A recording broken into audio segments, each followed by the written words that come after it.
What's happening, guys? Welcome back to the channel and welcome to another video. Today's video is going to be a different one because we're actually going to do a tour at Enthusiast Auto Group. So if you guys aren't familiar with EAG, they are huge in the BMW community, especially the M community.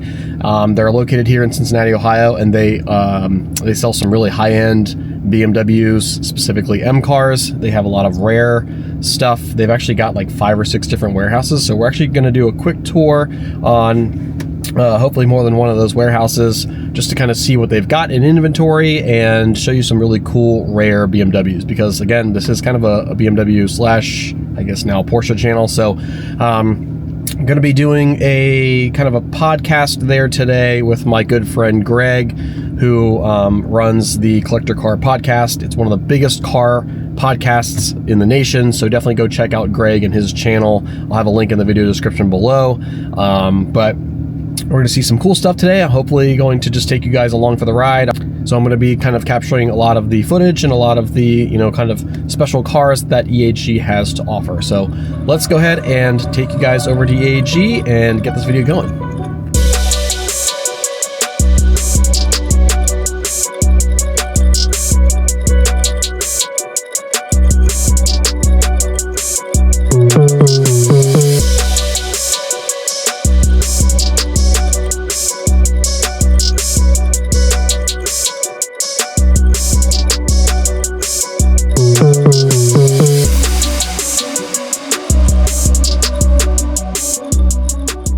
Hey, it's Greg Stanley with the Collector Car Podcast. We are at a special place today, a place I've talked about numerous times, been on the podcast before, haven't been here in a couple years. We are at Enthusiast Auto Group, just outside of Cincinnati. EAG, as some of you know it. This guy right here, Mike Kent, has been happy to give us a tour today. So Mike, tell us a little bit about EAG for those few who do not know what this is all about. I'd love to. So I figured we would start with one of our staples, which is the E36 M3 lightweight. One of those cars that we all had on our bedroom wall. They only made 125 of these vehicles, and it was something that was created as a special M3 for the ones that know. So all in Alpine white.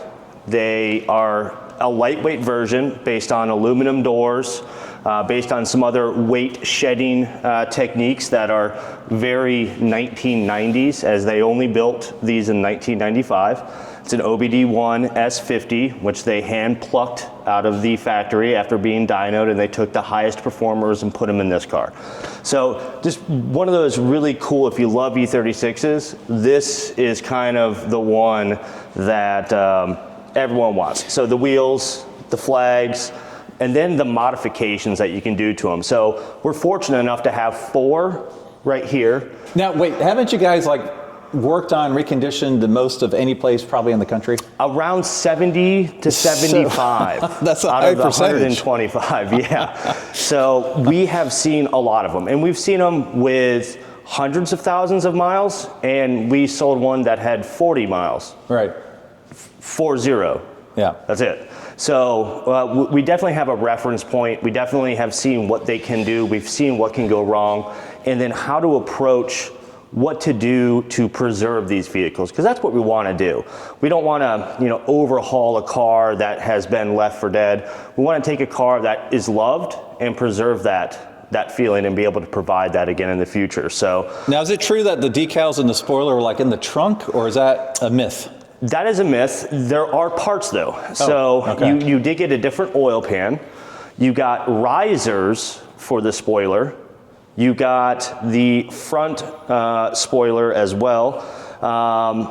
And then a couple other different items. If you installed any of those, your warranty was void. Oh, wow. Okay. They said, well, this guy's going on the track. There's no way that we're going to continue to warranty this vehicle under factory stipulations. So yeah, front splitter. The rear spoiler was, the decal's not. The right. Rear spoiler though. And also a fun fact about that rear spoiler, they all came without the third brake light. Oh, okay. So you got to see if someone installed it, the craftsmanship of what was available at the dealership, because the dealer had to cut out the hole that's part of the install instructions really? Okay. to install that light. So you definitely got to see the ones that were built on Friday versus like Wednesday. Yeah. sort of thing. Right. You know, the ones that were built after happy hour versus the ones before. So Exactly. I don't want us to walk too away from the turbo. Let's talk about that for a sure. second. But first off, talk about your reconditioning program, because honestly, I know that's something super special. You guys do a lot of work. Absolutely. Documenting everything, doing the paperwork so that the owner knows exactly what's going on. So if I have an 88 M3 with 100,000 miles on it, what are you going to do as part of the reconditioning, recommissioning program? Yeah, so we bring the vehicle in and we do a full inspection on that. And when we say full inspection, it's not just a put it on the lift and look underneath it. It is a walk around the car. What is this vehicle's condition from exterior, interior, mechanically? Does it have modifications? Does it have a certain provenance to it? You know, where does this car land on the spectrum of either personal or marketplace value? Right. And then from there, we're able to write what we call a rejuvenation roadmap. And it's simply just typing out, here's what we would do to the car. So 100,000 mile E30 M3 probably has the stock timing chain tensioner. Right. Well, you can use the S50 timing chain tensioner, which is an upgrade, and we would put that in the roadmap. May not need it right now, but the car will benefit from it in the future. So several things like that, and the list goes on. You got a list like per model, per year, per everything on what to do. We have a go-to list, and then there is everything is per the vehicle though, so it's very specific. There's not any one thing where you go to a dealer and it's green, yellow, red, and we just check mark a whole bunch of things. We take a car and we look at it and say, here's what we know, but then here's what's exclusive to that vehicle. So you really are talking about building a relationship with a car and the client at the same time. So one thing we'll do, and this is kind of a teaser, is we are going to review, we'll get more into it with an actual car, E39, Dakar yellow, is that the correct color? Dakar yellow. So if you're a fan of Spike's Car Radio like I am, you know, Zuckerman is quite a character, and he's quite a BMW guy. We're going to look at his actual car that they are servicing right now. What year is it? It is a 2000. 2000, but it only has like 600 miles on it or something crazy, right? I think last time I looked at it, 642 miles. So we're going to take a look at that car here in a second at another location. So stay tuned, because Paul gave us the okay, go check it out. And then we can talk a little bit more in depth, like what did you do to this car? Right. That's not been running probably for 20 years, you know? Correct, yeah. So I just wanted to point out on this turbo, the great reverse decals. Yep. Now, that's pretty ballsy, right? To put those decals on the car back in the day? It was, yeah. So I think BMW definitely envisioned that this would be in the rearview mirror of a lot of cars on the Autobahn. So they wanted to make sure it read correctly. So yeah, Turbo 2002 was in the rearview of a bunch of Porsches, which I bring that up because this is a 1974. The 930, which is very acclaimed as far as being Porsche's entrance with a turbo, well, this was a year before that. Oh, right, yes. So it is interesting to see kind of the engineering battles that occurred. Now this one is slightly modified, right? We got the flared fenders. Are those Alpina wheels? The fenders are stock. They are. The wheels are Alpina. It has a little bit stickier of rubber on there. Other than that, it's pretty factory. It looks great. Wow. Yeah. So a few different items, just from an update standpoint. So we did like brake pads with more modern compound. The tires, of course, being upgraded, stickier. This individual client loves to take turns, and that will help in that regard. Back when this car was new, you had little skinny rubber band tires. So yeah, just making it more enjoyable. Now we're going to give you guys an overview of some of the other cool cars. We're not going to talk this long on each car, obviously, but we do need to go back to the red car back there. Sure. Let's go check this car out. Yeah, obviously we have some cool red cars right here, right? Yeah, you know? Sport Evo. This is a new arrival. This is a Sport Evo clone that we did for a client, Howie up in Michigan. But then we have back here, Now, we got some lime rocks here. a couple lime rocks. Hard to miss these. You won't ever lose that in the parking lot. Yeah. Well, what do we got back here that's so special? And I just cut myself off. So this one is what they call, this is a chassis code E36, and it's the M1. It's the first ever M exclusive model. So there was no other 1 series back in the day for this to become an M version of it. This was just a byproduct of M when it comes to what we want to do, and it was built so it could race. It has some troubled history with Lamborghini. Some companies going bankrupt, some companies breaking into other people's factories and stealing stuff, maybe not building as many as they said they would for it to be fully homologated, maybe something this, and then by the time it actually came out, the racing regulations that they were looking to build this car for, to race strictly against Porsche, unfortunately, that race expired and they changed the regulations, so then you just had this car. But it did spawn one of the coolest racing events ever, where you had F1 drivers and you had gentleman drivers all in the M1. And I think BMW put like, any time that you can go a lap in front of an F1 driver, we'll give you $100. It was some crazy bet on the table, you know, that they probably talked about down at the pub. And but these are you know, the everyday supercar. Top Gear famously did a review on one of these. Mike Ura, very good friend of ours. In fact, this is one of his previous vehicles. So this has been on Petrolicious before. Is it okay if I open the door? Yeah, absolutely. Let's take a look inside there. Yeah, and what's the rear engine power plant? It's the M88 engine. So individual throttle bodied, 3.5 liter inline 6. And dry sump, has all of the different items that you would look at from a motorsport standpoint, and was really kind of the birth of, we want to have a naturally aspirated individual throttle bodies. We want that induction note. We want something that has the throttle response. Is this for the fuel? Oh, for the fuel. Yep. Interesting. So some of them have this as the fuel filler, and some of them have them inside it. Depends on how it was regulated or federalized as far as when the car came in.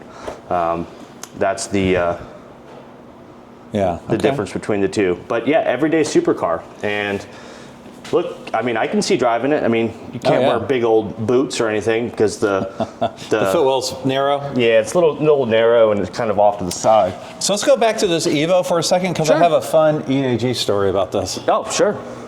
Okay, so I have to share this story. So first, tell us what we're looking at here. I know you said it was an M3 Evo. What does that mean? So 1990, only year made.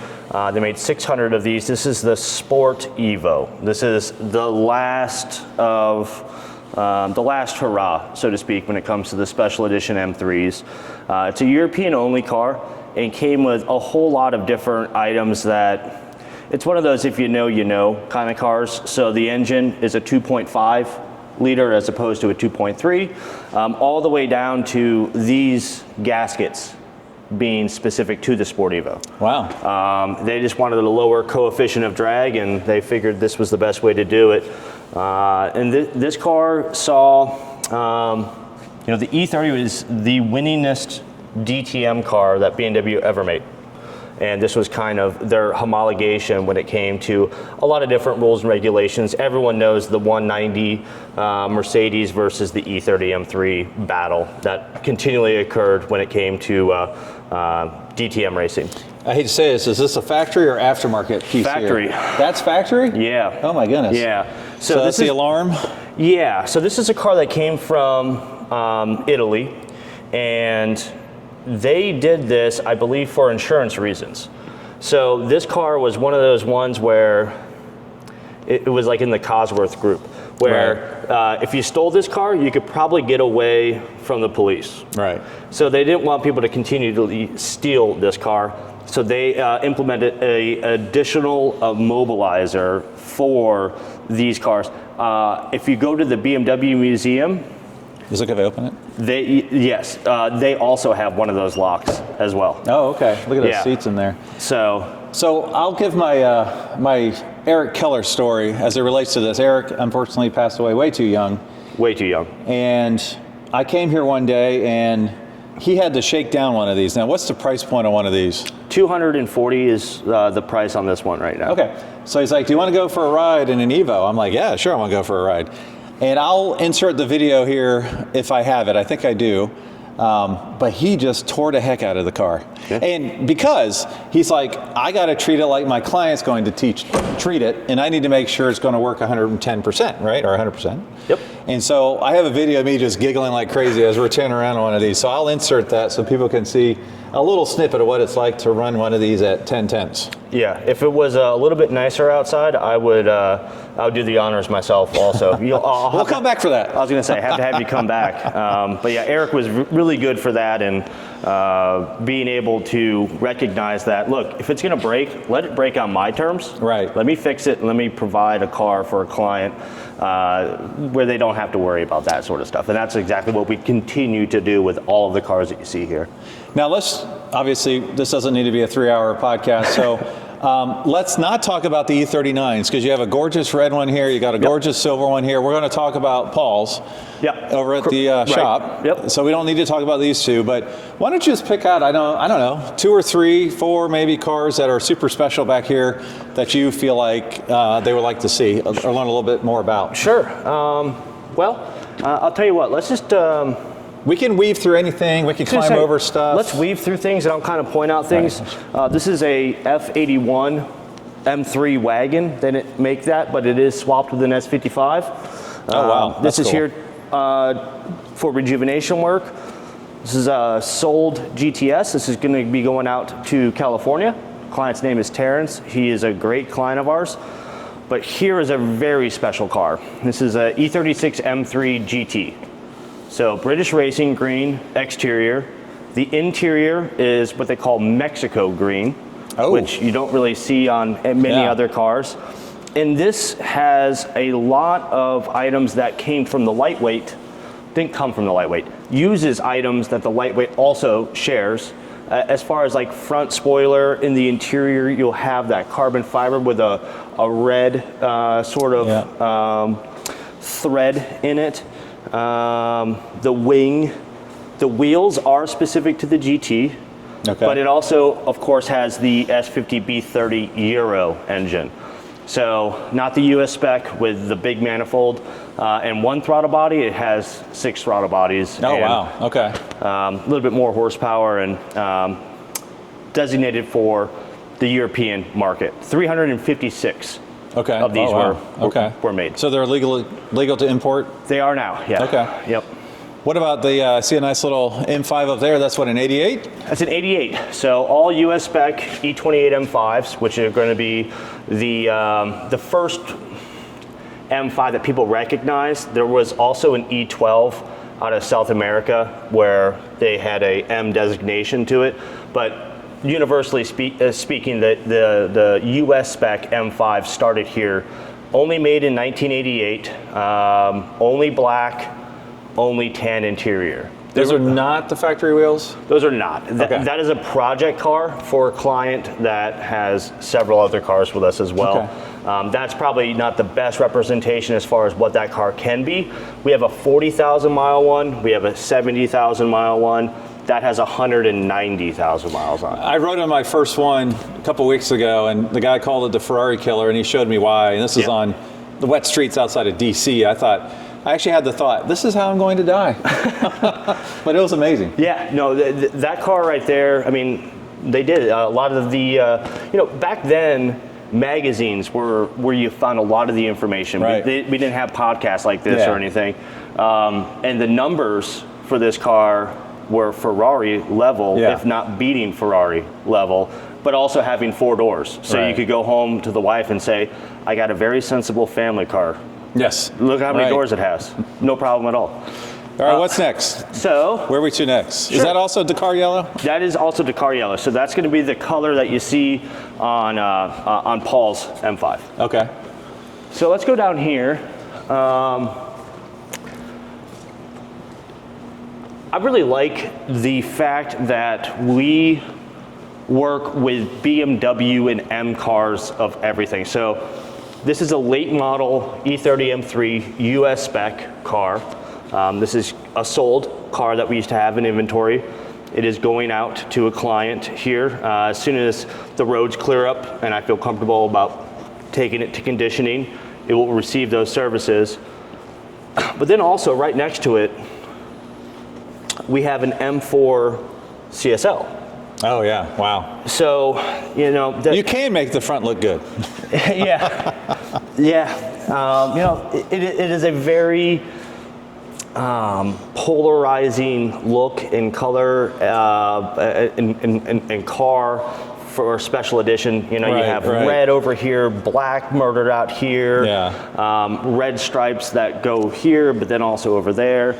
The grille, of course, and right. the outline. That being said, the taillights are really cool. You see those in all the new competition models now. And the fact that BMW brought the CSL to the United States, I like that. You know, I don't like the watered down versions that we would sometimes get from BMW. Like, let's embrace it and take it as it is and drive and enjoy and have fun. Preserve it. Yeah. This is a great car here, the clown shoe. Yeah, the clown shoe. So this is one of our... I would love to have a clown shoe. Oh my goodness. Well, so did one of our team members, actually our sales director. His name is Devin. This is his personal car. Ah, okay. So it just got here, needs a little work from a couple different angles. So both cosmetically as well as mechanically, but it was a client that was looking to get rid of a few different BMWs. This was one of them. We said, yeah. And Devin said, well, I can't not have this. Yeah, it's great wheels, great. Yeah. This is, I'm sorry, go ahead. No, I was just going to say one of the perks of being able to have access to cars like this. Stupid question, but is that a factory color? It is a factory color. The hot pink? Yeah, the hot pink. Is that not really, what's the name of that? So the color is called Fashion Red. It was a design effort, debuted at, I believe, a French car show. And this came to us in need of a rejuvenation of quite a bit of a magnitude. So we completely repainted the car, again, factory color, everything to spec. We have before, after, and during photos, of course. And this was something that my business partner, Drew, really loves bright and colors that stand out. So this was an obvious fit for him. Now, I know a friend of mine here locally, he wanted to have the most bastardized version of a lightweight that you guys sold it to him. That's not it over there, because I just saw it in his warehouse. This didn't show up there. You're talking about Ian? Yeah. Yeah, no, that's not it. Okay. That car will be coming to us though. It's got some Motec. Yeah, it's a situation where a friend of ours, he just said, I really want a lightweight, but I know they're all super expensive now. What's the most bastardized version? It's crazy because it looks like it's been running on the track. I mean, it's a pretty awesome car. Well, and to make that car. It was. Yeah. So, I mean, that is a car that was raced as far as the client's car, not that one.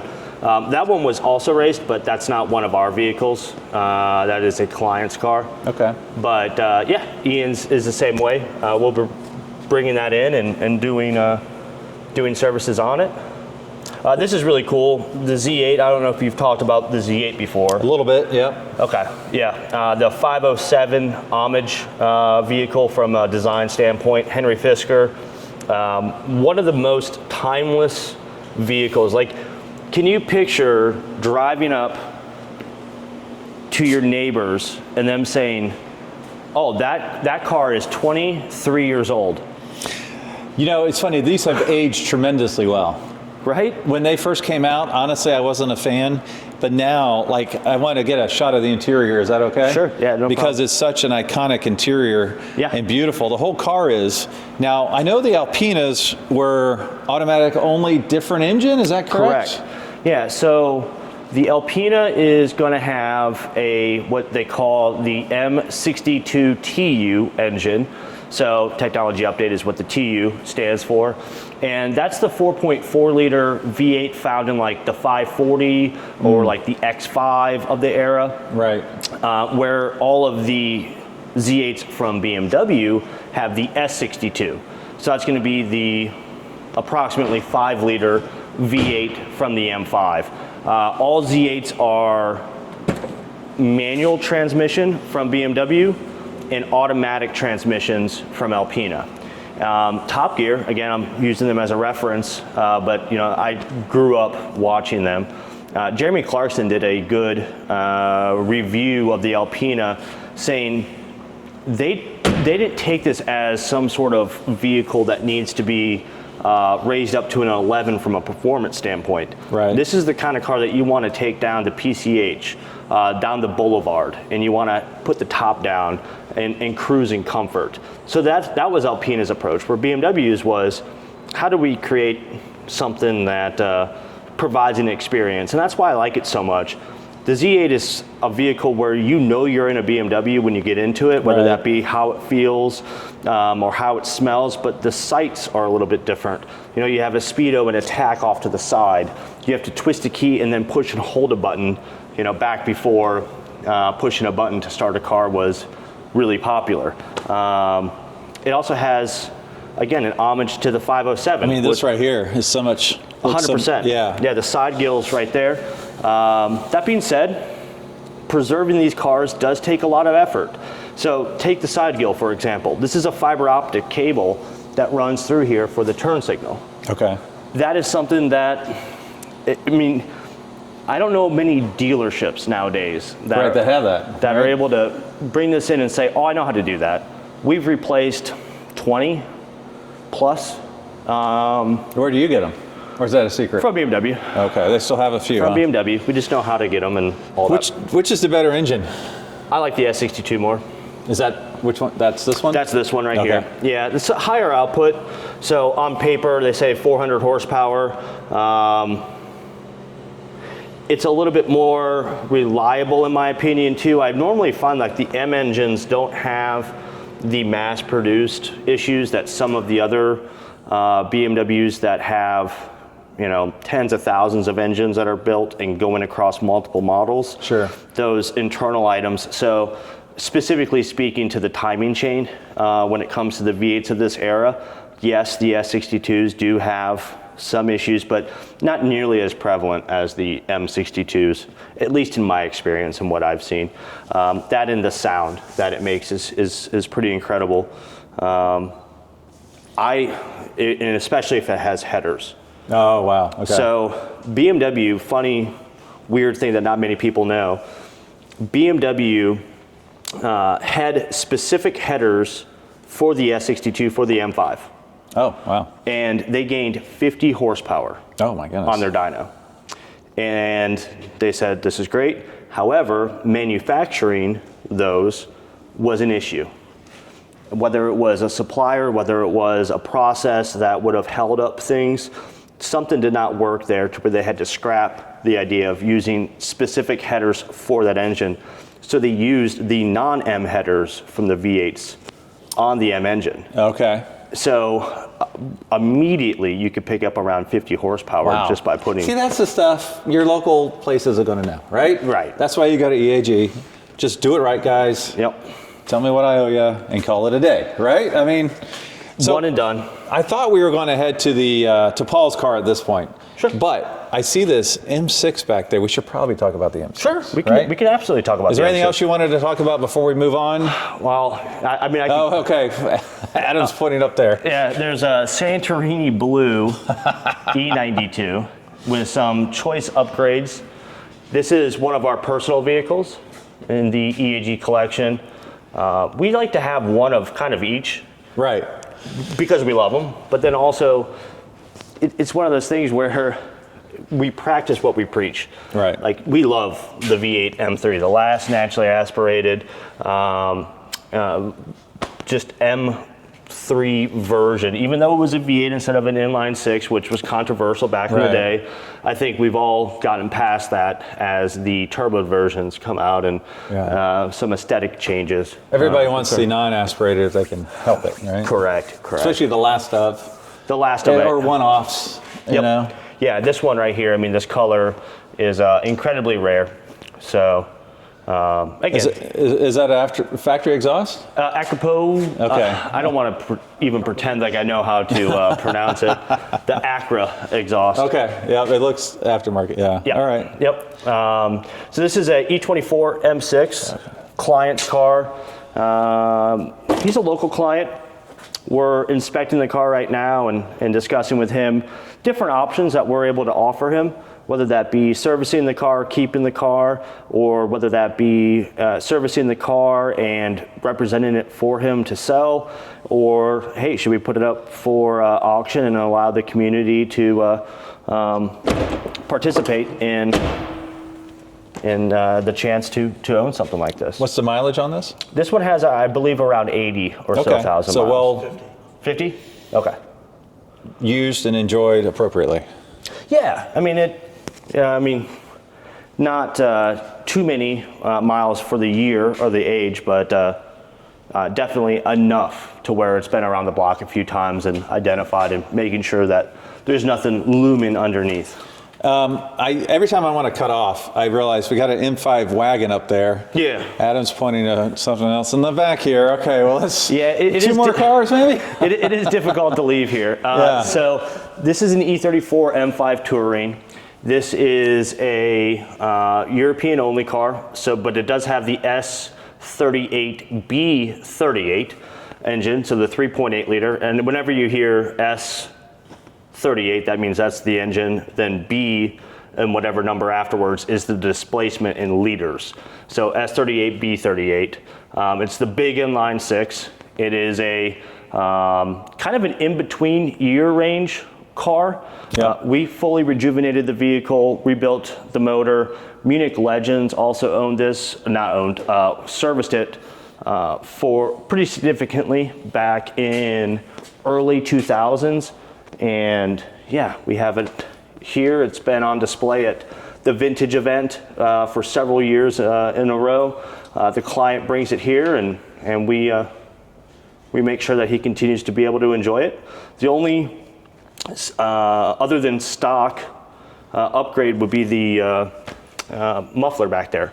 Otherwise, it has the motorsport door handles, the red seat belts, things that were a factory thing but didn't come per this VIN.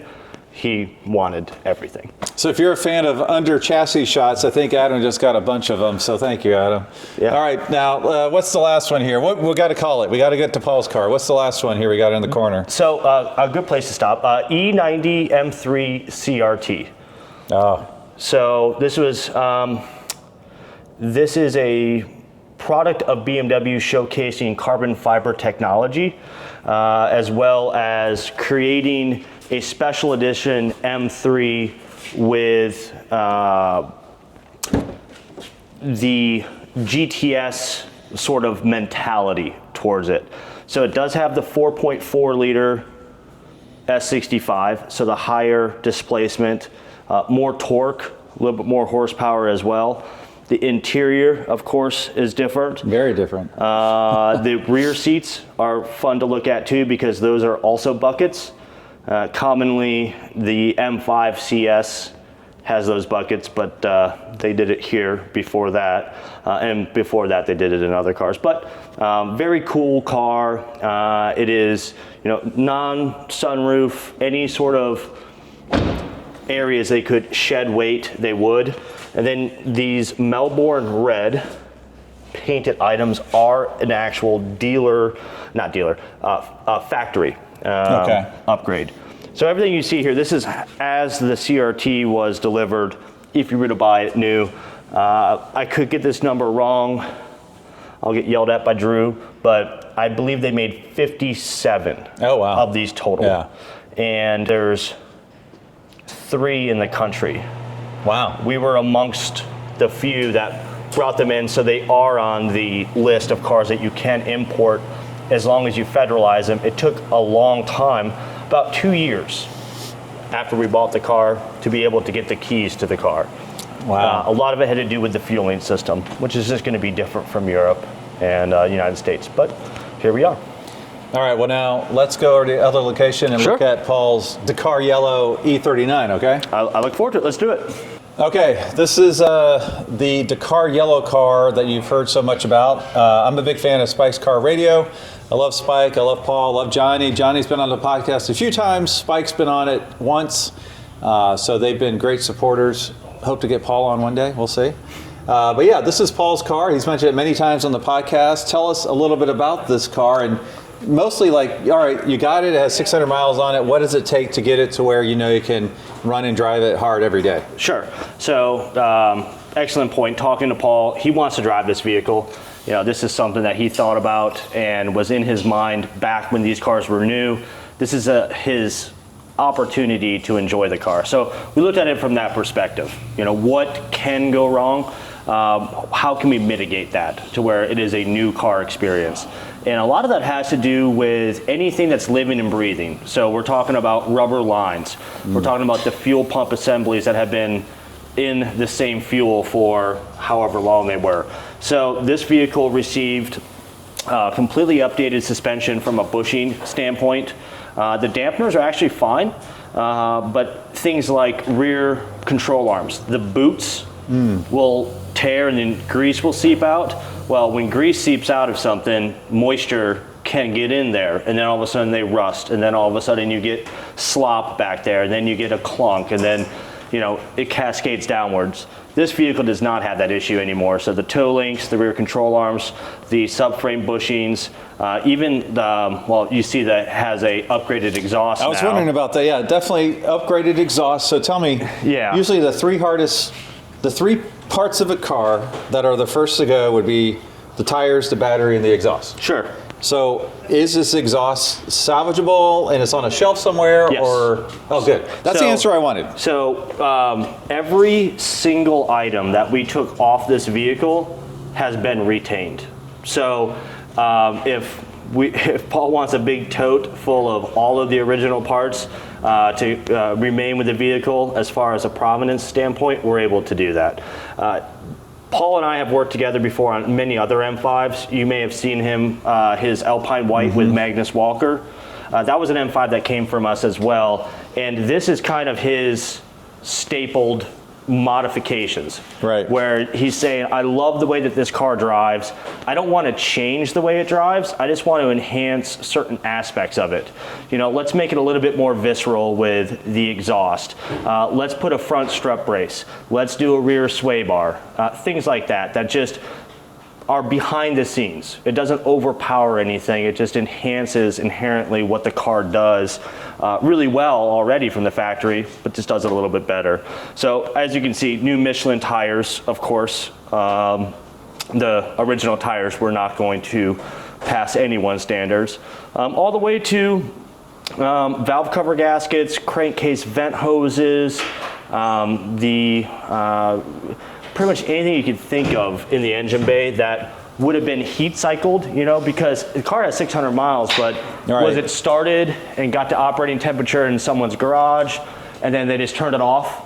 You know, because that's a heat cycle underneath that component's belt. Right. Doesn't necessarily mean that, you know, you have to drive it a bunch for components to wear out. These are the best looking wheels in the world. This is my favorite BMW of all time. Do you mind popping the hood so we can take a look at it? Not a problem at all. We can do that. And we'll get a shot of the interior here because it looks literally brand new. I mean, you know, the markings in the carpet. I mean, everything looks absolutely brand new on this thing. Here, I can hold it.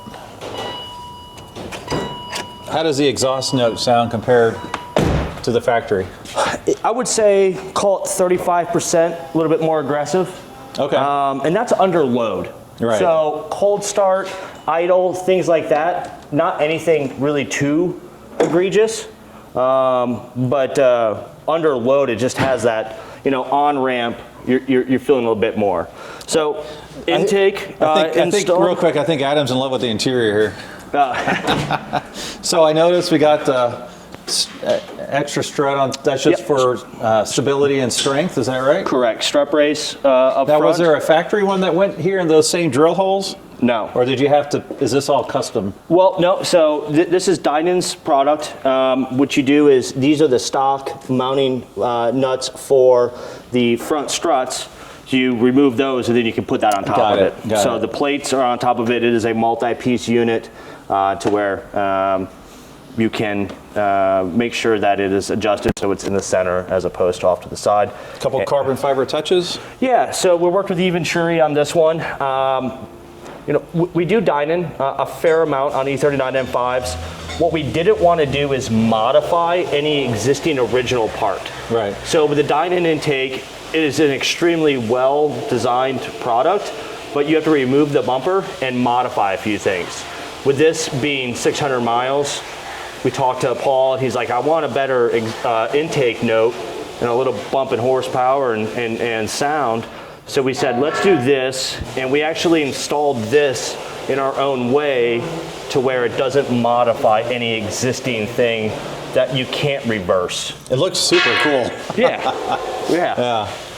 Now, what else has been done under the engine here? I mean, is this all the factory material up top Factory here? material, I mean, sound deadening. Yeah. You've added the carbon fiber here. That's factory as well. So intake plenum was taken off, crankcase vent hoses were replaced, valve cover gaskets replaced. Vanos was updated, so this is an early model S62, and it did not come with what they call a Vanos accumulator, and a couple different diaphragm springs as well. So what we did is we updated it to the late model S62 Vanos unit to where it keeps some pressure up top to where if you start any of these engines, you'll hear tick, tick, tick. It's less prominent and less susceptible to it when you have an accumulator to it. And again, the diaphragm spring was something that we do because BMW said it was better. Who are we to argue? Sure. Let's close it, get a nice shot of the outside here from the front. I don't know if we've had that yet. But I mean, just a stunning example. Now, what was the situation in which this was only driven 600 miles? I just find that hard to fathom, much less one that was such a rare color, or was it bought as an investment purpose to begin with? I don't know if it was necessarily an investment purpose. I know it changed hands a couple times, and it came from someone that owned multiple examples of this. So I believe that this was probably someone's showpiece. Sure. Where they had the silver one in the back that they drove into work. Is there a rarer color for this generation? It is. This is pretty rare. Okay. I would have to look at the. I think there's probably some rarer ones out there, like velvet blue or some of the one-off individual colors. Right. But this was a factory production color. I believe that they made somewhere in the neighborhood of 18 of them total. Okay. Yep. Something along those lines. Awesome. Hey, Mike, I really appreciate your time today. Thanks so much for the tour. Absolutely, anytime. We need to do it again. Yeah. Hey. But we need to drive next time. We'll wait till the weather's nicer, and then we can actually get behind the wheel of some of these. All right, thanks for joining us on the Collect a Car podcast.